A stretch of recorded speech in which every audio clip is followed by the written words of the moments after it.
protesting Home Depot for cruelty to animals.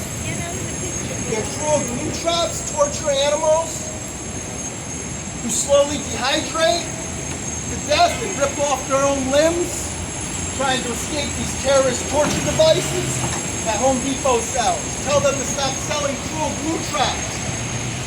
They can also catch butterflies, ladybugs, other insects, lizards, frogs, small birds. We're out here on a rainy day because this is terrorism of animals. New York City just instituted rodent birth control because it can kill owls, stray cats, and any animal that comes in contact with the poisoned animal. We're also slowly tortured. So use humane methods. Instead of cruel glue traps, Home Depot,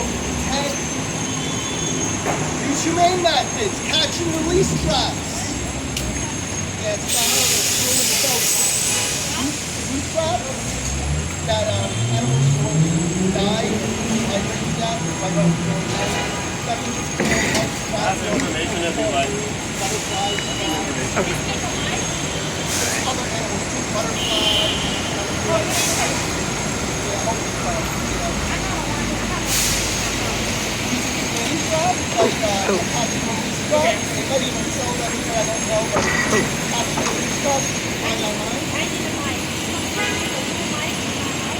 I can tell you some things that have worked for me.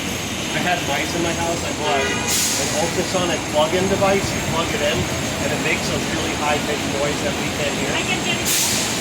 Maybe. And then another thing is like peppermint sprays. Yeah. Spray peppermint and just have like seal holes with like steel wool and spray peppermint. They don't like that. Okay.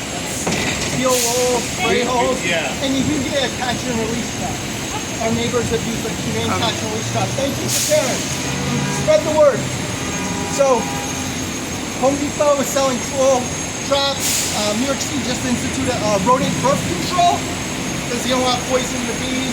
I mean the birds, like the owls, the eagles, stray cats as well, because it indirectly poisons them and even possibly people in our water. That's also another reason to go organic. Home Depot sells cruel glue traps. Tell them to stop terrorizing animals.